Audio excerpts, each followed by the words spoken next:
I've been listening to Goodbye, the Beatles version, and also the Mary Hopkins version. And it's been absolutely stuck in my brain. And it's so beautiful. Please don't wake me up too late, tomorrow comes and I will not be late. Let me just get to it. Yeah, that's so What did we want to read? Yeah. Where's the chat? Here it is. I found it! Okay. You wanted Wow. 1, 2, Oh, and wait, 7 I in hear. the first and all of the second. Okay. I know a way out. Okay. Let me see if I can read this smoothly. Are we ready? My mom has many mysterious friends from my childhood that I can't remember properly. Reclusive and spiritual. I remember their houses, I remember their children, and their pets, but not them. They spoke softly of nothing and everything. I always remember the car rides there, but never going home afterwards. Maybe because I always fell asleep. I'm recalling the time we brought an ice cream cake for my great-grandma's 90th birthday, and yes, put 90 candles on that fucking cake. By the time we lit the 60th candle, the cake was melting, so we said fuck it, and we just started carrying the cake over to the living room. At this point, the individual flames of each candle united in a single torch-adjacent flame, and the added oxygen supply of the pseudo-wind created, basically like a torch. We were carrying it through the open air. The candle combustion was so big, in fact, that it produced enough concentrated smoke to set off the fire alarm. My mom came to a standstill trying to prevent a critical burn or possible house fire. She inched her way to the living room with the cake softening to like comical levels, like it was basically a soup. And she was like just trying not to further excite the candles. And our great-grandmother was, it like set off the fire alarm, and our great-grandmother was in practical tears of laughter. By the time we reached the living room, my mom's face was just like sweaty and damp from hovering over the birthday fire. And I was just trying to find the fire alarm. You guys look awesome. So cute. Yeah.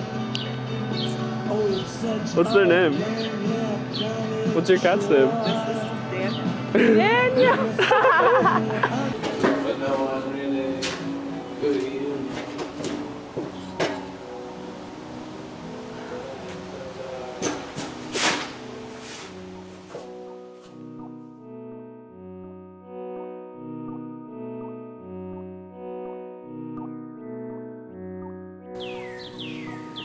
The temples of your childhood were factories in many ways. They dictate almost every way I move throughout the world. Childhood has its own nebulous powers, its own mysticism. I can't remember most of them.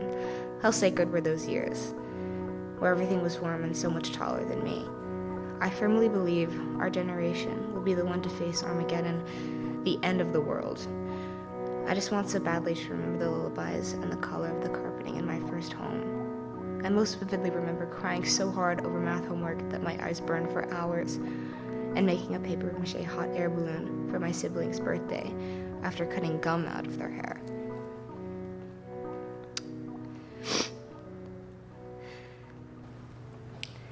I remember a terrible day at the insectarium. I think I was like 6 or so, and we were there with family friends. I don't remember why I was upset, but I was absolutely miserable. Just pissed off, in that like childish, like no reason, but I just was. My mom was trying to make things better and said I could pick any one thing from the gift store, but the museum was closing, and in a rush I ended up picking this squishy spider. I was under the impression that it would stick to walls, but the toy just flopped pathetically to the ground when my mom tried to stick it to like a side of a newspaper box outside the building. And that was my absolute last straw. I broke down in tears and made a complete racket. And this was all as our group moved ahead, like past us on the sidewalk, and just moved on without us because, you know, they just didn't want to intervene at that point. And I left my mom like supporting my limp, seething frame. I was barely upset about the toy. I can remember being confused by that, but I knew it wasn't about the toy. And looking back, I know what I was experiencing was guilt, immense guilt for the way I was acting, but I was more upset that I had distressed and embarrassed my mom in front of her friends, but I didn't know how to process or communicate those emotions at the time. The snowball of a child's self-righteousness had overwhelmed all other narratives, and I didn't know the resolution to my anxiety and hysteria was an apology, so I proceeded to make everything worse. So consider this an apology. Sorry, Mom, you were doing your best. I have no idea what was going on with me that day, but you didn't deserve that. The spider was really cool. Sorry.